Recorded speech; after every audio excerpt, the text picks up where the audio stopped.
এবার তুমি আসতে পারো। পাখি,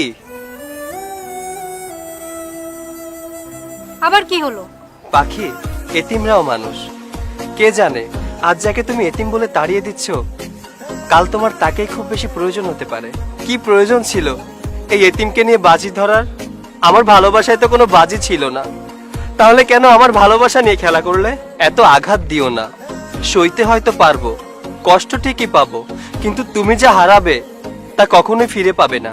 তোমার মতো এতিম ছেলেকে পাওয়া আর না পাওয়া সমান কথা। আমি এতিম হতে পারি, কিন্তু দুর্বল নই, কেবল ক্লান্ত হয়ে গেছি সবার মিথ্যে ভালোবাসার অভিনয় দেখতে দেখতে। যদি চলেই যাবে তাহলে বিধ্বস্ত কাউকে স্বপ্ন দেখানোর কি প্রয়োজন ছিল? এই শোনো, তোমার এই ফালতু ড্রামা দেখার টাইম আমার নাই। ড্রামা না? তোমার কি মনে আছে সেদিনের কথা, যেদিন তোমাকে আমি বলেছিলাম তোমাকে আমি ট্রিট দিব? আমি সেদিন একটা লটারি কিনেছিলাম, তোমাকে বলতে এসেছিলাম, বলেছিলামও, কিন্তু তুমি নাক সিটকে দিয়েছিলে। আমি নিজের চোখে দেখেছিলাম। আর হ্যাঁ, আজ আমি এতিম হতে পারি, কিন্তু গরিব নই। ওই লটারির প্রথম পুরস্কারের 1 কোটি টাকা আমি পেয়েছিলাম। ভেবেছিলাম লটারির টাকাটা পেলে আমাদের বাকি জীবনটা আরামায়েশেই কেটে যাবে। টাকাটা ঠিকই আমি পেয়েছি, কিন্তু তোমাকে না।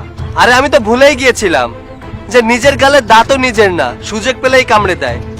আর তুমি তো নারী।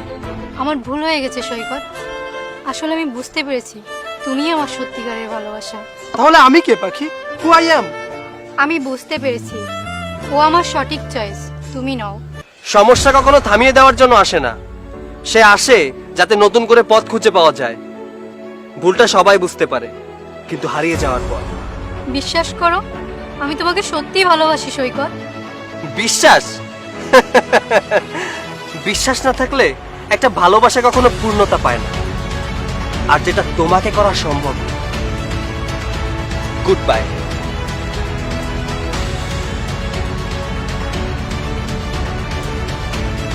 দেখো, ও আজ টাকার দিমাগ দেখিয়ে চলে গেল আমাকে ছেড়ে। তুমি আমাকে ছেড়ে যেও না প্লিজ। আরে ছাড়ো তো, তুমি তো একটা লোভী মেয়ে, তুমি টাকার জন্য সবকিছু করতে পারো। আজকে ওর কাছে বেশি টাকা আছে দেখে তুমি ওর সাথে যেতে যাচ্ছিলে, কাল অন্য কারো কাছে আরো বেশি টাকা দেখে তুমি তো তার সাথে চলে যাবে।